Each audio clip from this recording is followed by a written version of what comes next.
Welcome, curious minds, to another deep dive.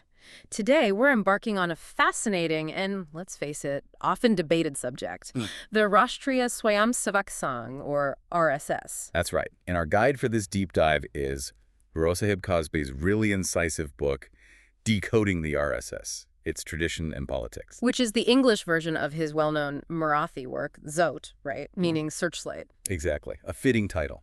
Kasbe really tries to shine a light on it. So our goal here is to really extract the most crucial insights from this study. We want to help you understand the ideological foundations, the underpinnings of an organization that's had such a profound influence on modern India. And continues to, absolutely. Think of this as your shortcut, maybe, to being truly informed on a topic that feels more relevant than ever. And what's particularly interesting is how Kasbe's work, which originally came out in 1978, mind you, really digs into the RSS's core ideology. Especially through Golwalkar. Yes, especially through its preeminent ideologue, Madhav Sadashiv Golwalkar, and his book Bunch of Thoughts. Grasping these historical roots, the ideology, it's just essential, particularly when you see the RSS's, well, significant presence in Indian politics today. It really makes you think, doesn't it? How do beliefs from decades ago, deeply held beliefs, continue to shape the present so profoundly? That's the core question we need to grapple with. Okay, so let's start at the beginning then. The RSS was founded back in 1925, Kesha Baliram Hedgewar, during the Dussehra festival. Right. And Kasbe notes that initially the ideology and purpose weren't, shall we say, crystal clear. More about feeling. Exactly. It seemed to appeal more to emotions. You had slogans like the saffron flag is the nation's flag, or Hindustan is a country of Hindus. Quite evocative. And it heavily emphasized something called ekachalakkanamartitva. Yeah, which basically means unquestioned submission to one leader. That and strict discipline. Kasbe reports they even looked up to models like Nazi Germany and fascist Italy. Wow. Okay. And setting the scene historically, this is happening when India is deep in the freedom struggle, right? Precisely. The source highlights these key moments, Jallianwala Bagh in 1919, Chari Chaura in 22.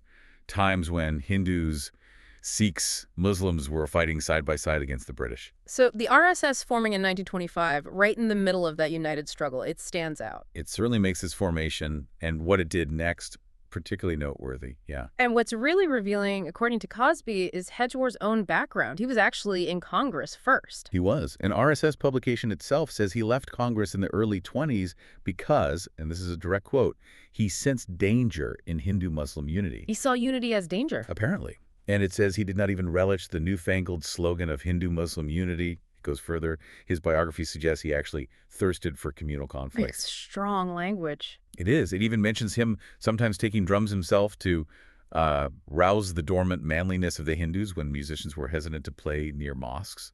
It paints quite a picture of his mindset. So Hedgewar sets the stage, but then Golwalkar comes in and really solidifies things. Exactly. Golwalkar was the second leader and the longest serving from 1940 to 73. He's the one who really codified the ideology. With Bunch of Thoughts. Yes, or Vicharthan, published in 66. Kasbe calls it the Bible for RSS cadres. And this book, it lays out the whole ideological case for turning India into a Hindu Rashtra. And what did that mean, practically speaking, according to Golwalkar? Well, it meant the ancient Manusmriti code would be the law. The Varna system, the caste system, would be strictly followed. The book is explicit. The RSS doesn't stand for an egalitarian India. No equality. No. It aims for a Hindustan under Brahminical hegemony. That's the phrase used. It's a very clear hierarchical vision. So given that foundation, how did they view modern political ideas? Democracy, socialism, communism? Well, Golwalkar attacked them fiercely. He argued, quite simply, that any ideology, thought, or an ism that has its origin in a foreign nation cannot resolve the problems of India. Full stop. So anything seen as Western was out? Pretty much. He even said that economic inequality and the unequal physical existence of its people are actually a significant feature of Indian culture, something to be protected, not fixed. Protected inequality. That's the implication. Yeah. He dismissed trying to bring everyone to an equal physical plane, said it would destroy important individualistic and collective features. He even described people in socialist societies as just a bundle of physical wants. It really underscores a rejection of modern egalitarian ideas, doesn't it? Framing hierarchy as essentially Indian culture. Precisely. It's a fundamentally different worldview. Okay, let's shift gears a bit. Let's talk about that really contentious issue, the RSS and the freedom struggle. Right. Kasbe's analysis here is, well, quite direct. What does he say? He states that under both Hedgewar and Golwalkar, the RSS took no part in the freedom struggle. But it goes further. They actively discouraged those who wanted to. Actively discourage participation. Is there evidence for that? Kasbe cites an anecdote from Golwalkar's own writings.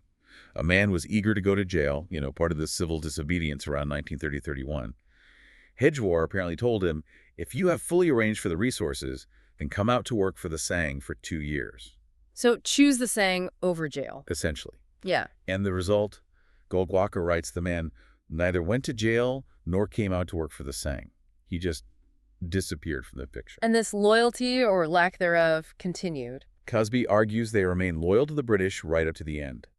He quotes Golwalkar, stating, regarding the RSS pledge, there is no mention of departure of the British in that. Wow. No mention of independence in their pledge. It's quite striking, Okay. and it gets more complex. Yeah. The RSS literature, according to Kasbe, even discredits the tradition of martyrdom of our revolutionaries. Discredits martyrs. How so? Golwalkar declared his heroes were always successful personalities. He said that Bharatiya culture, meaning their version of Hindu culture, did not adore and idealize martyrdom or treat such martyrs as their heroes. Why? His reasoning was blunt.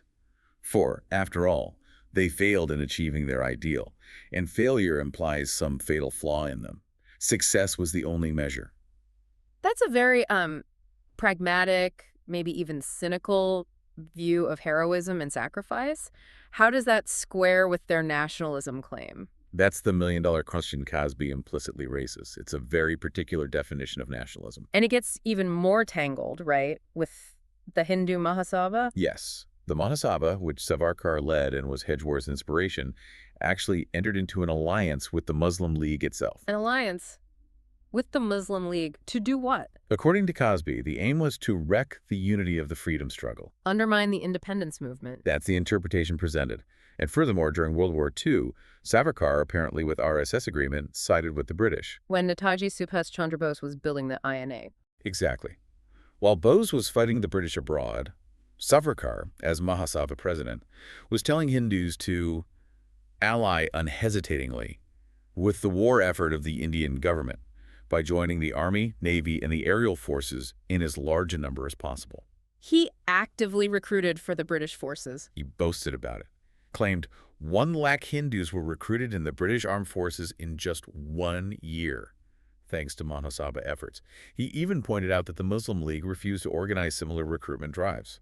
That's quite a historical counter-narrative to the mainstream freedom struggle story. It certainly presents a very different picture of their priorities and alliances during that crucial period. And this ties into their view of nationalism itself, doesn't it? Not a unified Indian nationalism. Absolutely not. Kasbe points to the RSS's own publication organizer. On August 14, 1947, the very eve of independence, it stated, "Let us no longer allow ourselves to be influenced by false notions of nationhood.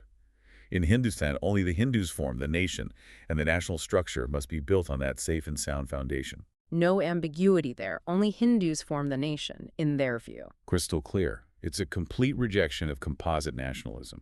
Okay, so that leads us directly into the next major theme, caste. Kasbe talks about the RSS's brazen love for casteism. Yes, he doesn't mince words.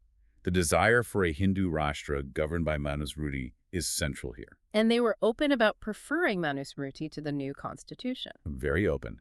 When India's constitution was ratified, November 26, 1949, the organizer commented just days later on the 30th. What did it say? It lamented, "But in our constitution there is no mention of the unique constitutional development in ancient Bharat." And then it specifically praises Manusmriti, even while acknowledging it's known for its derogatory and inhuman references to Shudras, Dalits, and women. Praising it despite those references. Or perhaps because of the structure it represented. Golwalkar certainly made the connection explicit. How so? For him, the Hindu nation, Hindu nationalism, and casteism were basically synonyms. He used the Purusha Sukta, the Vedic hymn, outlining the 4 Varnas. Brahmin head, Kshatriya arms. Exactly. He said, Brahmin is the head, Kshatriya the hands, Vaishya the thighs, and Shudra the feet. This means that the people who have this 4-fold arrangement, i.e. the Hindu people, is our God. The caste system is the divine body politic. So defending the caste system was defending the nation, or God itself? That's the logic presented. He was still defending the oppressive caste system in 1960, claiming it was a way a great effort to control possessiveness could be made. It links social hierarchy directly to spiritual virtue in his view. That's a radically different view of progress than, say, Ambedkar's. Diametrically opposed. And Kasbe includes that really disturbing quote from Golwalkar about crossbreeding. Ah, yes, that's quite shocking. Addressing a university audience in 1960, no less. He justified a practice, supposedly from Kerala's past, for bettering the human species. What was the practice he described? He claimed the eldest son of a Nambudri family, high caste Brahmins, could marry only the daughter of Vaishya, Kshatriya, or Sudra communities. Okay, that's one part. But then another still more courageous rule was that the first offspring of a married woman of any class must be fathered by a Nambudri Brahmin, and then she could beget children by her husband. The first child had to be fathered by a Nambudri Brahmin, regardless of the woman's husband. That's what he described. He even acknowledged, today this experiment will be called adultery, but it was not so, as it was limited to the first child. He presented it as a form of eugenics, essentially. That is deeply unsettling, justifying what sounds like systemic sexual exploitation for caste purity. It's one of the most jarring passages Kasbe highlights, certainly, and Kasbe's interpretation connects all this back to power. How does he frame it? He argues the whole RSS stance is just a continuation of Brahminical dominance, designed to sustain casteist domination by throwing dust into people's eyes. It's about maintaining power. And that's why the term Hindu is preferred over Bharatiya. According to Kasbe, yes. Bharatiya feels too inclusive, maybe hinting at an older, pre-caste Vedic identity. Hindu, he argues, is fundamentally linked to the Brahminical cult and its supremacy. It becomes an expedient method for the Brahmin class to control political power. So if this ideology is about maintaining Brahminical hegemony and the caste system, who are seen as the main threats, the enemies, the book identifies the sign's major nemesis pretty clearly: Islam, Christianity, and communism. why those three specifically? Because, from the RSS perspective detailed by Kasbe, they all oppose Chaturvarnya, the fourfold caste system. They represent alternative, often more egalitarian, social or spiritual orders. And this opposition manifests in concrete demands. Yes. Kasbe notes that as recently as 2001, an RSS spokesperson demanded the Muslim community actually reframe some of the Islamic concepts, like kafir and jihad. Asking another religion to change its core concepts. Indeed. And Kasbe adds that the list of opponents isn't just external, it also includes liberal secular Hindus. Anyone not adhering to their specific vision is potentially an adversary. Okay, this brings us to the RSS's nature as an organization. They always claim to be purely cultural, right? Not political. That's the public stance, yes. A cultural organization. But Kasbe challenges this directly. How? Based on what? He points to Golwalkar himself, referring to RSS members loaned out to political groups like the precursors to the BJP as Nat, meaning performers. Performers, as in actors. Performers meant to dance to the tune of the RSS. His words. The implication being the RSS was pulling the strings behind the scenes. But Kasbe details these offshoots. Oh, yes. The book lists over 40 organizations created by the RSS for different fronts: student wings, labor unions, religious groups, and significantly political parties. The BJP is listed prominently at number 4. So, a network of controlled organizations. That's the picture Kasbe paints. And he points to a specific incident in 2002. The RSS openly demand that the BJP, which was in power, take a specific decision on dividing Kashmir. A direct political demand from the cultural organization. Exactly. Kasbe says it surprised everyone at the time, and for him, established the fact that the RSS operates as a powerful political pressure group in spirit, whatever its official designation. And how does this square with democratic principles? We touched on Golwalkar's dislike of democracy earlier. Right. Kasbe brings in Madhu Lamai, the socialist thinker. Lamai observed that while people like him dreamed of the Democratic Republic for India, the RSS claimed that democracy was a Western concept that was not appropriate for India. And Lamai drew other parallels. He did. He noted RSS members were full of praise for Adolf Hitler and seemed to agree with Golwalkar's idea that India needed to be cleansed of Muslims and Christians, similar to Hitler had done with the Jews in Germany. These are Lamai's observations as cited by Kasbe. That's a chilling comparison, and this critique extended even to national symbols, the flag, the Constitution. Oh, absolutely. Golwalkar was deeply critical. He dismissed the Indian national flag, the tricolor. He called it just a politician's patchwork, just political expediency. He asked rhetorically, had we no flag of our own? Had we no national emblem at all these thousands of years? implying the saffron flag was the only authentic one. And the Constitution. Same critique. He called it just a cumbersome and heterogeneous piecing together of various articles from various constitutions of Western countries. He claimed it had absolutely nothing which can be called our own. But didn't he also quote Western thinkers sometimes? That's the irony, Kasbe points out. He cites Golwalkar, using a foreign thinker, Theodore Shea, to support his criticism of the Indian Constitution, while simultaneously dismissing Western ideas because they were foreign. It highlights a certain inconsistency. Let's talk about the view of women within this framework. You mentioned Manusmriti earlier, which isn't exactly known for gender equality. No, it isn't. And Golwalkar expressed this deep anxiety about young men given over to sensuality and effeminacy. He saw that as the surest sign of decay and destruction, a very patriarchal concern about maintaining traditional masculinity. And Savarkar, too, reportedly advised women that their place was essentially in the home. Responsibilities were limited to household chores and taking care of their children. Standard traditional view. And Kasbe links this to historical practices propagated by Brahminical literature. Yes, he details how customs like sati widow, immolation child marriage, forced widowhood became widespread. He specifically notes sati became common much later than ancient times, mainly between the 6th and 10th centuries. So not an ancient Vedic practice, but a later development. According to Kasbe's analysis of the sources, yes, a later and cruel imposition. And he even brings in an economic angle to sati. He does, and it's quite grim. He describes the funeral ritual, the antyeshti, for a woman committing sati. What did it involve? Apparently, she would hold a valuable diamond in her mouth, maybe tie others to her sari or wear all her gold. After the immolation, Kasbe writes, the Brahmin priests would grope around in the ashes of the burnt body to gather the ornaments. It was only their prerogative. The priests claimed the valuables from the ashes. That's what Kasbe asserts. He calls it a golden opportunity for priests, creating a vicious cycle of entrapment that ultimately contributed to the decay and doom of Hindu society by incentivizing such practices.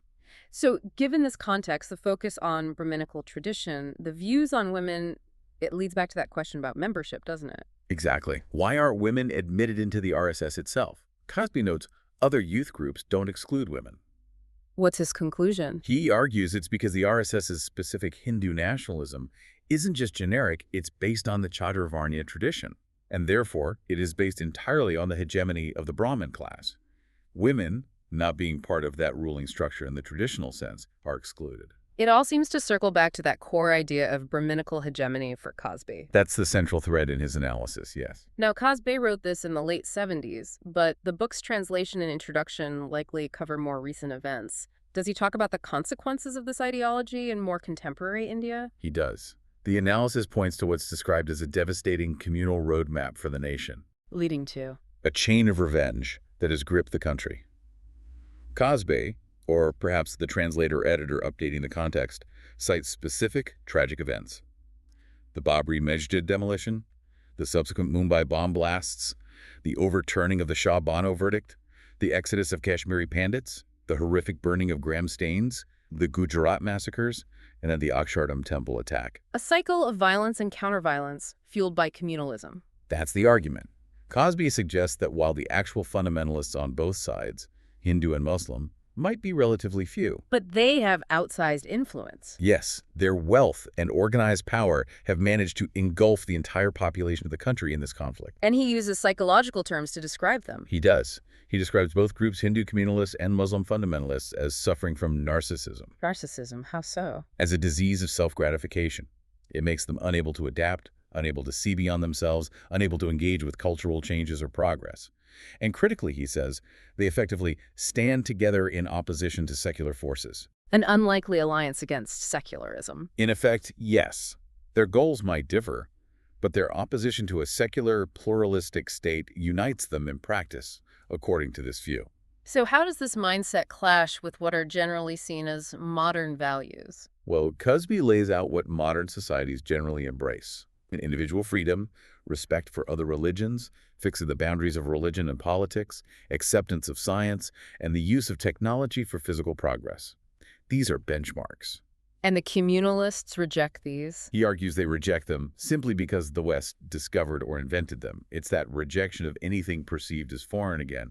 And the result, in Kasbe's view, is that they remain regressive, ignorant, confined to their spaces and defeated. So if this is the problem, this perversion, as he called it, what's the alternative path Kasbe suggests for India? He argues India needs to achieve true happiness by facing reality, give up false consolation, and end the conditions that create these illusions. And what kind of nationalism should replace the communal version? He advocates for a human-centric, secular, socialist nationalism, the key foundation: social and economic justice. Justice as the basis for patriotism. Exactly. He stresses that patriotism isn't about religion, it's stimulated by the foundation of social and economic justice in society, which of course resonates strongly with Dr. Ambedkar's warning back in 1940. What was Ambedkar's warning? Ambedkar said, very forcefully, if Hindu Raj does become a fact, it will no doubt be the greatest calamity for this country. It is incompatible with democracy. Hindu Raj must be prevented at any cost.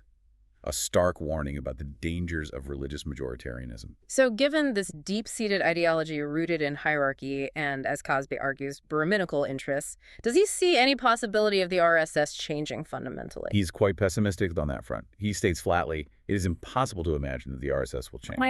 His reasoning is that it's neither truly political nor truly religious in the conventional sense. He says, if it were an organization meant for religion, then a religious person's mind can be influenced by explaining religion properly. Similarly, fundamental changes are possible in political organizations too. But the RSS is different. He argues its religious and political character is only an appearance. The core, the internal philosophy, he claims, is rooted in exploitation and violence. So it functions more like a political pressure group. Yeah. That's his final analysis. It's not a party because it has no allegiance to a political ideology in the normal sense, and its core is a tendency. And a tendency driven by vested interests, he argues, simply cannot change. Yeah, that's a powerful and quite critical assessment from Kasbe. It is indeed a very challenging perspective. We've really covered a lot of ground today, digging deep into the RSS through Raosaheb Kasbe's analysis. We've looked at its origins, this opposition to Hindu-Muslim unity from the start.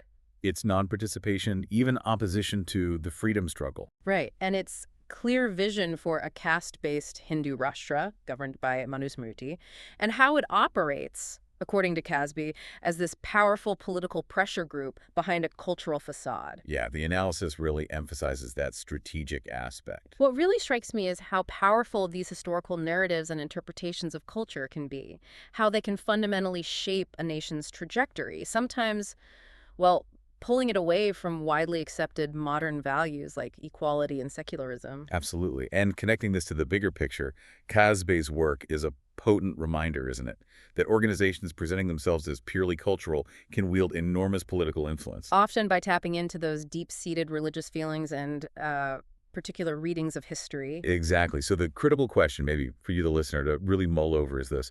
We live in a world that's constantly, or at least ostensibly, pushing towards modernity, towards equality, towards inclusion. Can a nation truly thrive in that world if its core vision, or at least a very influential vision within it, is anchored so firmly in a past that champions hierarchy and exclusion? And if its very definition of patriotism is tied to one specific religious identity, can that work long-term? It's a tough question. It is. And this deep dive really shows us that understanding the past, warts and all, even the really uncomfortable parts Kasbe brings up, is just vital if we want to think clearly about shaping an inclusive and equitable future.